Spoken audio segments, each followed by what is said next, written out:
بسم اللہ الرحمن الرحیم۔ معزز خواتین حضرات، السلام علیکم ورحمۃ اللہ وبرکاتہ۔ قربانی کا لفظ قرب سے نکلا ہے اور قربانی کا مقصد اللہ تعالیٰ کو راضی کرنا ہے۔ سوال یہ ہے کہ کیا اس قربانی کا تصور سابقہ امتوں میں بھی تھا؟ یہ ہے ہمارے آج کے قرآن مجید کے سبق کا موضوع۔ آئیے سب سے پہلے آیت مبارکہ کی تلاوت کرتے ہیں۔ اللہ رب العزت ارشاد فرماتے ہیں،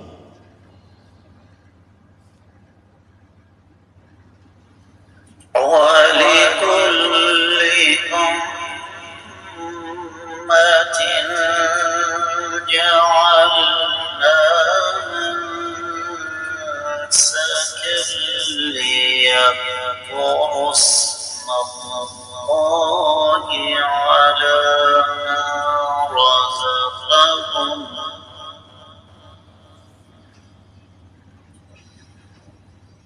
لِيَذْكُرُوا اسْمَ اللَّهِ عَلَى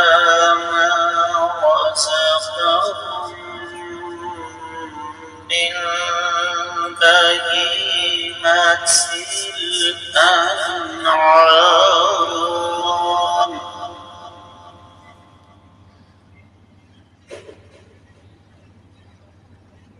فَإِلَٰهُكُمْ إِلَٰهٌ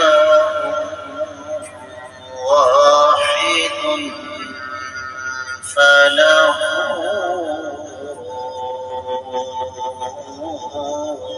أَسْلِمُوا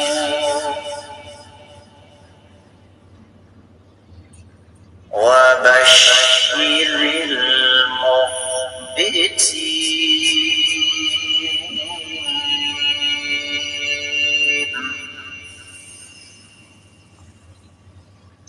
وَلِكُلِّ أُمَّةٍ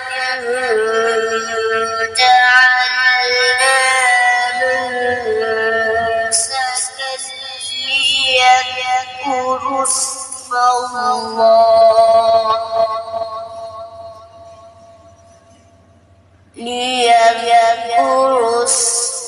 اللَّهِ عَلَى مَا رَزَقَهُم مِّن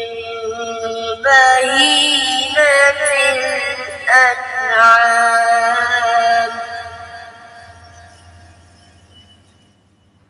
فَإِلَٰهُكُمْ إِلَٰهٌ وَاحِدٌ فَلَهُ أَسْلِمُوا وَبَشِّرِ الْمُخْبِتِينَ۔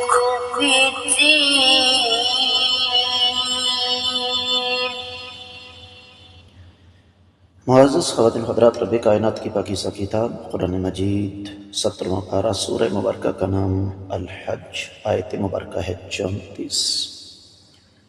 یہ آیت مبارکہ ہم نے کل کے سبق میں شروع کی، لیکن وقت کی قلت کے باعث تفسیر ابن کثیر تک محدود رہے۔ آج ہم انشاءاللہ اس کا جائزہ لیں گے دیگر کتب تفاسیر کی روشنی میں، لیکن اس سے پہلے معمول کے مطابق لفظی ترجمہ بلکہ بامحاورہ ترجمہ۔ اللہ رب العزت ارشاد فرماتے ہیں، اور ہر امت کے لیے ہم نے قربانی کے طریقے مقرر فرما دیے تاکہ چوپائے جانوروں پر اللہ تعالیٰ کا نام لیں جو اللہ نے انہیں دے رکھے ہیں۔ تم اچھی طرح سمجھ لو کہ تم سب کا معبود برحق صرف ایک ہے، تم اسی کے تابع فرما ہو جاؤ اور عاجزی کرنے والوں کو خوشخبری سنا دیجیے۔ معزز خواتین و حضرات، اہل علم نے سب سے پہلے اس آیت مبارکہ کی ایک مناسبت ذکر کی ہے۔ خاص طور پر ابن عاشور نے التحریر والتنویر میں یہ لکھا ہے کہ حج کی قربانی کو سامنے رکھتے ہوئے مشرکین نے اس کے متوازی اپنے بتوں کے لیے قربانی کا سلسلہ شروع کیا، اور اللہ رب العزت نے یہاں پر یہ سمجھایا ہے کہ یہ کام سوائے اللہ کے لیے کسی اور کے نام پر نہیں ہو سکتا۔ یہی وجہ ہے کہ اہل علم نے باقاعدہ طور پر غیر اللہ کے نام پر جانور ذبح کرنا، اس موضوع پر نہ صرف یہ کہ اپنی کتابوں میں ابواب باندھے، بلکہ اس پر بڑا کچھ لکھا۔ اور اس آیت مبارکہ کو اہل علم نے ایک سے زیادہ حصوں میں تقسیم کیا ہے۔ سب سے پہلے وَلِكُلِّ أُمَّةٍ جَعَلْنَا مَنسَكًا لِيَذْكُرُوا اسْمَ اللَّهِ عَلَىٰ مَا رَزَقَهُم مِّن بَهِيمَةِ الْأَنْعَامِ، اس پر امام ابن جریر، امام واحدی، امام قرطبی، امام بیضاوی اور مادی قریب میں امام سعدی کے ساتھ ساتھ ابن عاشور نے تحریر و تنویر میں یہ لکھا ہے کہ تم سے پہلے جتنی بھی جماعتیں کسی بھی نبی کی امت میں سے ایمان لائیں تو ان کے لیے ہم نے یہ مشروع فرمایا کہ وہ اللہ کی رضا کے لیے جانور ذبح کریں، خون بہائیں، اور رب کائنات نے ان کو جو جانور عطا فرمائے ہیں ان کو ذبح کرتے وقت اللہ تعالیٰ کا نام لیں، چاہے وہ اونٹ ہوں، گائے ہوں، بھیڑ بکریاں ہوں، اور اپنی قربانی خالصتاً اللہ تعالیٰ کی رضا کے لیے رکھیں۔ اور یہ جو الفاظ نا فَإِلَٰهُكُمْ إِلَٰهٌ وَاحِدٌ، اس حوالے سے بھی امام ابن جزی نے اپنی تفسیر میں یہ لکھا ہے کہ اس کی بھی ایک مناسبت ہے، اور وہ مناسبت یہ ہے کہ رب کائنات نے سابقہ امتوں کا ذکر کیا اور براہ راست پھر مسلمانوں کو مخاطب کیا کہ اگر سابقہ امتوں کو اس بات کی اجازت نہیں تھی کہ وہ اللہ کے سوا کسی اور کے نام پر جانور ذبح کر سکیں، تو اے مسلمانوں، تمہیں اس بات کی اجازت کیسے مل سکتی ہے کہ تم اللہ کے سوا کسی اور کے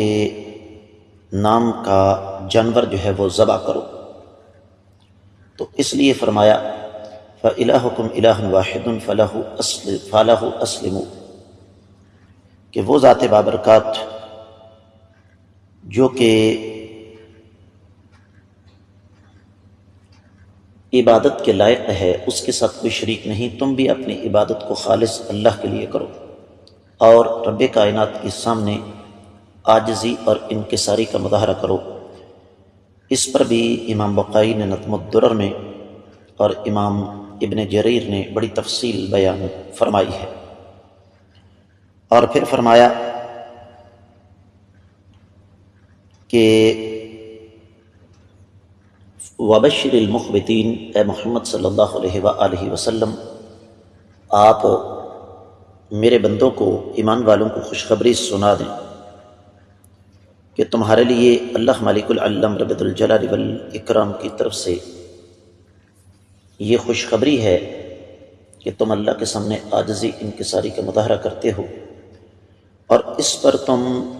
مطمئن ہو، اللہ کی طرف تم رجوع کرتے ہو، تو تمہارے لیے خوشخبری ہے۔ اب خوشخبری کس چیز کی ہے اس پر ہم بعد میں بات کرتے ہیں۔ اسی طریقے سے یہاں پر ایک اور چیز میں آپ کی خدمت میں رکھنا چاہوں گا، اور وہ یہ کہ بعض اہل علم نے یہاں پر ایک قرات کی بحث کی ہے۔ منسکن کو ایک اور انداز سے بھی پڑھا ہے، لیکن میرا خیال ہے کہ یہ جگہ، یہ مقام اس بحث کے لیے مناسب نہیں ہے۔ لیکن ایک بات ضرور ہے کہ جس طرح دیگر بہت سارے امور ہیں، دیگر بہت سارے معاملات ہیں جو کہ سابقہ امتوں میں تھے،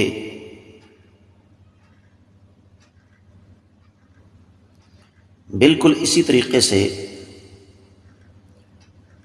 ان کو امت مسلمہ نے، شریعت اسلامیہ نے آ کر امت مسلمہ کے اندر مہذب کر دیا، تو بالکل اسی طریقے سے یہ جو قربانی ہے یہ بھی سابقہ امتوں میں تھی، لیکن شریعت اسلامیہ نے اس پر حدود و قیود متعین کر دی۔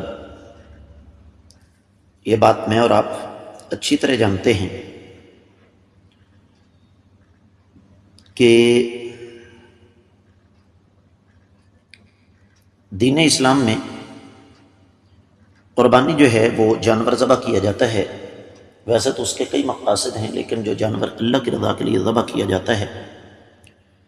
وہ 3 قسم کا ہے۔ بعض اہل علم اس کو 4 اقسام میں لے جاتے ہیں: عام قربانی، حج کی قربانی، اور اللہ کی راہ میں صدقہ کرنے کے لیے جانور کو ذبح کرنا، اور پھر اگر حج کے دوران، عمرے کے دوران کوئی ایسی خلاف ورزی ہو گئی ہے کہ جس کا ازالہ کرنے کے لیے جانور ذبح کرنا پڑے تو وہ قربانی ہے۔ البتہ اگر انسان کی نیت یہ ہو کہ میں حلال جانور کا گوشت کھاتا ہوں، اس سے رب کائنات مجھے طاقت عطا فرمائیں گے اور اس طاقت سے میں اللہ تعالیٰ کی عبادت احسن انداز سے کر سکوں گا، تو اس کا گوشت کے حصول کی خاطر جانور ذبح کرنا بھی اللہ تعالیٰ کے ہاں بطور نیکی لکھا جائے گا، لیکن اس کا تعلق انسان کی نیت کے ساتھ ہے۔ تو معزز خواتین و حضرات، اس میں 2 طبقات کی نفی بھی ہے، اور وہ 2 طبقات کون سے ہیں؟ ایک تو مشرکین مکہ، اور دوسرا ان کے روحانی وارث آج کے دور کے مشرکین۔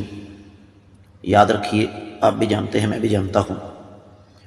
کہ غیر اللہ کے نام پر جانور آج بھی ذبح ہو رہے ہیں، مشرکین بھی کرتے تھے، اور مخبتین یہ وہ لوگ ہیں جو نیکی کر کے اتراتے ہیں کہ لو جی اللہ تعالیٰ نے ہمیں جنت عطا نہیں کرنی تو کس کو کرنی ہے، بلکہ اس کے برعکس وہ نیکی کر کے اللہ رب العزت سے دعا کرتے ہیں کہ اللہ تعالیٰ اس کو قبول فرما لے۔ اور اس حوالے سے روح البیان میں، تفسیر روح البیان میں ایک بات لکھی ہوئی ہے کہ لَيَذْكُرُ اسْمَ اللَّهِ، اس کی قید اس لیے لگا دی گئی کہ اللہ کے سوا کسی اور کا نام لے کر جانور ذبح کیا جا سکتا ہی نہیں ہے۔ اور معزز خواتین و حضرات، تفسیر المراغی میں ایک اور بات لکھی ہوئی ہے کہ اس آیت مبارکہ میں خصوصی طور پر یہ سمجھایا گیا کہ فَإِلَٰهُكُمْ إِلَٰهٌ وَاحِدٌ، یہ اس بات کا ثبوت ہے